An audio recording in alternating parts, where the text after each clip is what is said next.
ام البنین یہ وہ بابرکت بیوی ہیں. آج انہی کے نام کا ایک چھوٹا سا عمل بھی بتا دوں، جیسے کہ ہر مجلس میں تحفہ دیتا ہوں، کہ کیسی بھی مصیبت ہو یا کیسی بھی حاجت ہو، 1100 مرتبہ جو بھی آپ کی حاجت ہو، فائنینشیل پرابلمز ہو، بیماری ہو یا کوئی بھی ہو، یہ عمل بہترین عمل مانا. انسان میں اور حیوان میں یہی فرق ہے کہ حیوان میں صرف گروتھ ہوتا ہے اور انسان میں بھی گروتھ ہوتا ہے، لیکن فرق کیا ہے؟ حیوان میں صرف فزیکل گروتھ ہوتا ہے، مینٹل گروتھ کچھ نہیں رہتا. انسان مینٹلی گرو ہو رہا ہے تو گرو ہو رہا ہے.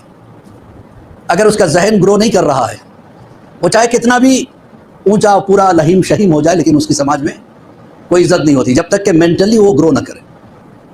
اور مینٹلی وہ گرو کرتا ہے جس کا کوئی مقصد زندگی ہو. ہم سوچیں کہ ہم کیا مقصد لے کے پیدا ہوئے اور ہماری ذات سے کس کو کیا فائدہ ہو رہا ہے. اگر ہماری ذات سے کسی کا کوئی فائدہ نہیں ہو رہا ہے تو پھر ہماری زندگی میں اور حیوان کی زندگی میں کوئی فرق نہیں ہوتا. ورنہ عام طور سے اگر دیکھا جائے، انسان اشرف المخلوقات ہے، جتنے مخلوقات ہے سب سے بڑا، لیکن جب وہ پیدا ہوتا ہے تو سب سے کمزور ہوتا ہے. ایک بکری کا بچہ پیدا ہوتا ہے تو 2 گھنٹے میں بکری کی طرح بولنے لگتا ہے، بکری کی طرح دوڑنے لگتا ہے. ایک گھوڑے کا بچہ پیدا ہوتا ہے تو 2-3 گھنٹے میں گھوڑے کی طرح دوڑنے لگتا ہے. لیکن انسان کو صرف کھڑا ہونے کے لیے سال لگ جاتے ہیں، پھر دوڑنے کے لیے اس سے اور تھوڑا سا ٹائم لگتا ہے، پھر بولنے کے لیے کافی ٹائم لگ جاتا ہے. جبکہ پورے مخلوقات میں سب سے کمزور انسان یا اشرف المخلوقات کیسے بنا؟ اس لیے کہ اس کی صرف فزیکل گروتھ نہیں ہے، اس کی اصل گروتھ اس کی مینٹل گروتھ ہے، اس کی ایموشنل گروتھ ہے، اس کی اسپریچول گروتھ ہے. آپ نے کسی حیوان میں نہیں دیکھا ہوگا کہ اس کے اندر اسپریچول گروتھ ہو رہی ہو، کسی مسجد کے دروازے پہ جا کے سجدہ کر رہا ہو، سوائے انسان کی. انسان مینٹلی، ایموشنلی، فزیکلی گرو کرتا ہے. اسی لیے اللہ نے اسے افضل المخلوقات کہا. یہ اگر آگے بڑھ جائے تو فرشتوں سے افضل ہو جائے، اگر نیچے گھٹ جائے تو جانور سے بدتر ہو جائے. تو جان محترم، اس لیے چاہیے کہ انسان کے اندر پیشنس کا ہونا ضروری ہے، صبر کا ہونا ضروری ہے. جس میں جتنی بڑی آواز اتنا بڑا نہیں ہے وہ، جس میں جتنا صبر بڑا ہوتا ہے اتنا بڑا انسان ہے وہ. صبر کا ہونا ضروری ہے. مصیبتوں سے گھبرانے کا نام انسان نہیں ہے، مصیبتوں سے لڑنے کا نام انسان ہے. ایک صلوات پڑھے محمد و آل محمد. ایک بادشاہ نے کچھ ہیرے اپنے سامنے رکھے، اس میں کچھ نقلی تھے کچھ اصلی تھے. دربار میں کہا جو بتا دے اس میں نقلی کون سے اصلی کون سے، اس کو بہت دولت دوں گا، اور اگر غلط بتائے گا تو اسے سزا بھی دوں گا. تو اکثر لوگ آتے تھے، غلطی کرتے تھے، سزا ملتی تھی. ایک اندھا آدمی آیا جو دیکھ بھی نہیں سکتا. اس نے کہا میں بتاؤں گا بادشاہ. کہا یہ لوگ نہیں بتا سکے، تو کیا بتائے گا؟ تیری تو آنکھیں بھی نہیں ہے، کیسے پہچانا گا؟ کہا مجھے تھوڑا سا موقع تو دے دے.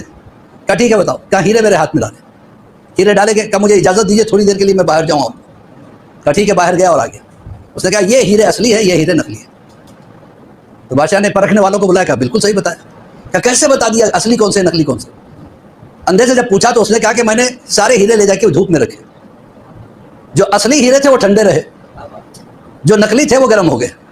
تو اللہ انسان کو بھی تھوڑی مصیبتیں دے کے دیکھتا ہے کہ اس میں اصلی کون سا ہے، نقلی کون سا ہے. اصلی وہ جو ذہنی طور سے گرو کرے، اسپرچول طور سے گرو کرے. ہاں مصیبتیں آتی ہیں، پریشانیاں آتی ہیں، اسی لیے اسلام کہتا ہے دعا کا سہارا، دعا کرنا چاہیے. دعا ایک ایسی چیز ہے کہ تقدیر میں جو چیز نہیں ہے وہ بھی اللہ لکھ دیتا ہے. بنی اسرائیل کے دور میں ایک نوجوان تھا، 3 دعا مانگتا تھا سدا. 3 دعا کہتا تھا پروردگار مجھے دولت دے، پہلی دعا. پروردگار مجھے اولاد دے، دوسری دعا. پروردگار میں اپنی ماں سے بہت پیار کرتا ہوں، وہ اندھی ہے، اسے آنکھیں دے دے. عرصہ ہو گیا اس کی دعا قبول ہی نہیں ہو رہی تھی.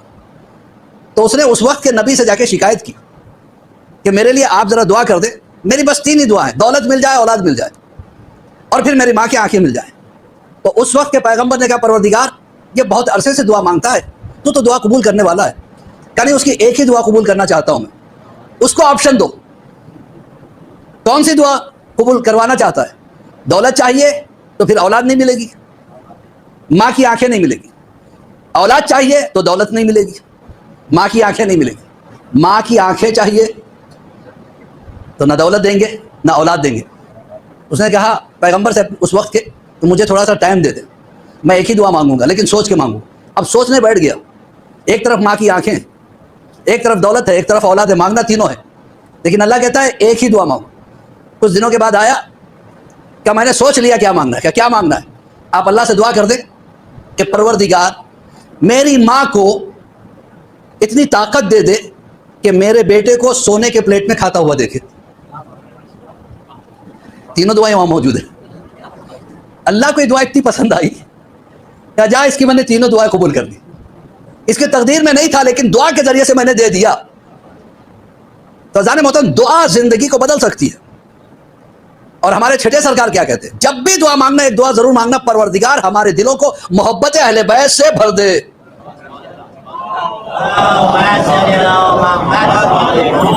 کیونکہ جس کا دل محبت علی سے بھرا ہوا, محبت حسین سے بھرا ہوا, محبت زہرا سے بھرا ہوا, تو پھر اللہ اس سے برابر محبت کرے گا.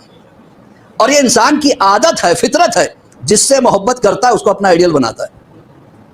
کسی کو ایک عالم دین سے محبت ہے, ان سے دعائیں مانگے گا, ان سے اعمال مانگے گا.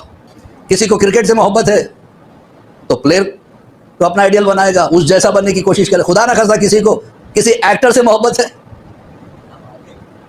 تو اب کانوں میں بالیاں بھی آ جائیں گی, کچھ دنوں کے بعد ناکوں میں نت بھی آ جائے گا, بال ایسے ہی کھڑے ہو رہے ہیں.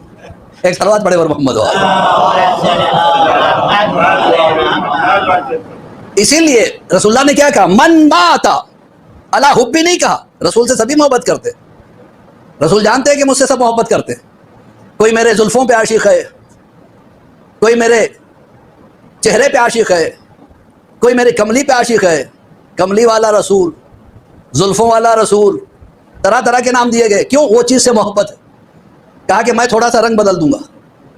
من ماتا علی حب آل محمد ماتا شہیدہ.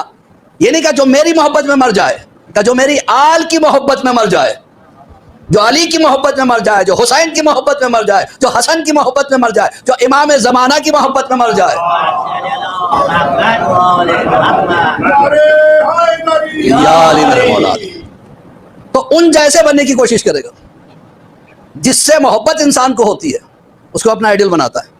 اگر کسی کو مولا سے محبت ہے تو وہ کردار پیدا کرنے کی کوشش کرے گا. دعا کریں.